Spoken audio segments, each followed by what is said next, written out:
Assalamualaikum warahmatullahi wabarakatuh. Hari Ahad cerah ini saya akan mereview salah satu keris pusaka koleksi saya yang memiliki panjang bilah 36 cm, berdapur sangat langka. Dapur seperti ini menurut riwayat adalah merupakan keris pusaka salah satu piandel yang disukai oleh Sunan Kalijogo, yaitu dapur Carito Gandu atau Carito Gendu berluk 11. Nah, pusaka koleksi saya ini juga berdapur Carito Gandu yang memiliki kekhasan keris-keris pusaka Madura, khususnya Sumenep, dari sisi material, garap, dan pamor. Mari kita lihat bersama-sama, mulai dari ricikan pada sorsoran. Pusaka ini memiliki ricikan sebagai berikut. Kita lihat dari bagian gandik. Jadi gandiknya terdiri dari sekar kacang yang berjenggot, kemudian jalennya satu atau tunggal, lambe gajahnya satu. Ricikan yang lain adalah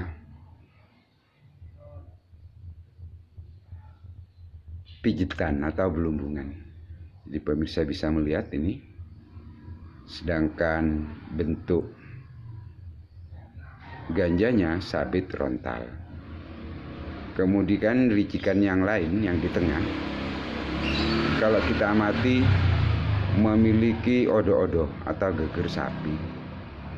Sedangkan di bagian belakang di garis wadedang terdapat greneng susun karena ricikan pada bagian belakang ini baik di gonjo dan ada di bagian bawah dari bilah pusaka greneng susunnya. Sekarang kita amati jenis pamornya. Jenis pamornya antara gonjo dengan bilah itu serasi dan sama. Sehingga beberapa pakris kalau mendapatkan hal yang demikian itu disebut asihan. Sedangkan pada bilah kalau kita amati, jenis pamornya termasuk pamor dengan proses tempalipat miring atau tegak lurus dengan panjang bilah yang berluk 11 ini. Pak Kris atau saya sendiri mengatakan kalau ada bentuk pamor seperti ini sebenarnya dalam satu bilah seolah-olah ada satu jenis pamor. Tapi kalau menurut saya ada dua jenis pamor. Yang pertama adalah pamor janur sirpit karena bilah pamornya atau lebar pamornya lebih lebar daripada di sela-selanya terdapat pamor juga yang sama, pamor miring, pamor garis, namun lebih halus. Jadi sebenarnya kalau kita teliti, pada bilah ini ada pamor janur sinepit dan pamor ilining warih atau pamor setro banyu, yaitu pamor yang lebih halus. Nih kalau kita amati. Jadi ada dua pamor yang sama-sama tempalipat miring, namun memiliki lebar pamor yang tidak sama. Janur sinebit lebar pamornya lebih lebar dibandingkan ilining waring. Sama-sama pamor miring, tempat lipat miring.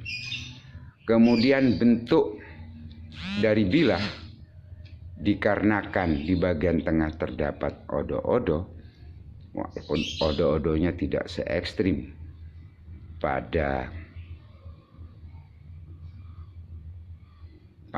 keris-keris PB, sehingga Pak Kris mengatakan jika ada bentuk bilah seperti ini dinamakan ngadal meteng atau seperti kadal yang lagi bunting. Kadal ya, kadal yang lagi bunting. Coba kita perbesar biar pemirsa bisa melihat kematangan tempat lipat, sehingga antara besi aji dan pamor menyatu, tidak ada retakan-retakan setelah keris pusaka ini dibuat ratusan tahun. Coba kita lihat. Bismillah.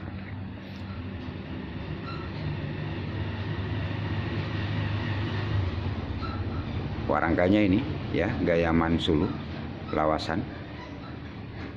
Nah ini saya perbesar. Jadi baik pada gonjo pun demikian. Jadi di sela-sela pamor yang lebih lebar terdapat pamor yang lebih halus. Ya, saya katakan pamor ilining waring. Jadi kombinasi dua pamor miring ya, dari tempat lipat proses miring. Nah ini. Kalau kita raba permukaan dari pusaka ini kita akan melihat bahwa pamor itu lebih menonjol, sehingga terasa permukaannya nyekrak, katanya orang Jawa, atau kasar. Jadi pamornya lebih muncul atau lebih tinggi permukaannya dibanding besi aji. Timbul ya pamornya ya. Jadi kelihatan jelas di sela-sela pamor yang lebih lebar terdapat pamor yang lebih halus namun tidak putus, ilining waring. Melihat baik rancang bangun dan tempat lipat serta jenis pamornya, estimasi saya mengenai pusaka ini adalah Madura sepuh. Ya, ini permukaan bagian depan dari keris ini. Ya. Kemudian bentuk gerenang, ya, bentuk dari jalen dan lambe gajahnya. Jadi ketegasannya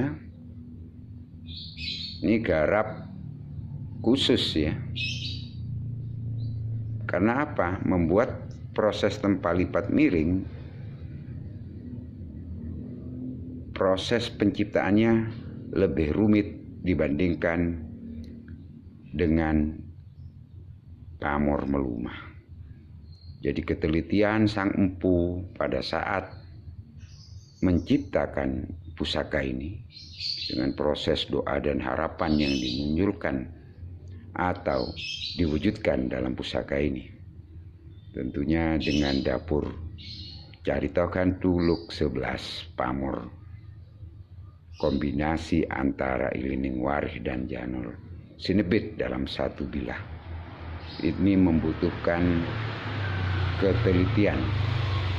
Ya, ini kita lihat royalnya pamor, banyaknya pamor, bagaimana menyatukan dengan besi ajinya sehingga tidak timbul keretakan antara pamor dan besi ajinya ini.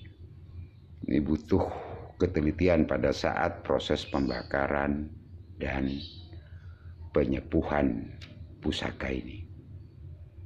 Bisa pemirsa lihat ini ya. Kita lihat bagian bawahnya sekarang saya perbesar. Nah ini. Jadi bisa pemirsa lihat perpaduan antara pamor yang lebih lebar dengan yang lebih halus dalam satu bilah atau satu gonjo. Ini bagian sirah cecaknya. Kelihatan jelas. Nah ini sangat presisi bentuk dari sekar kacang dan jenggotnya pada saat dilihat dari tampak depan.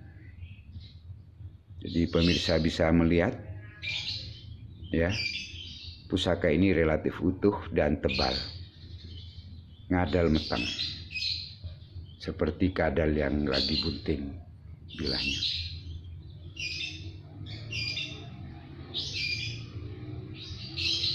Nah ini kelihatan jelas begitu matang dan padunya antara besi aji dan pamor.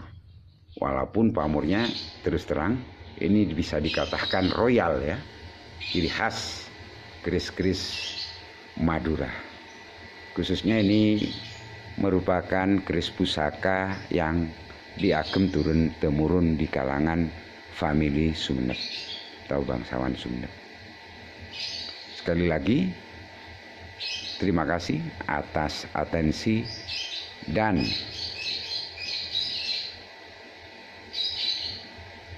subscribe-nya pada channel kami ini. Wassalamualaikum warahmatullahi wabarakatuh.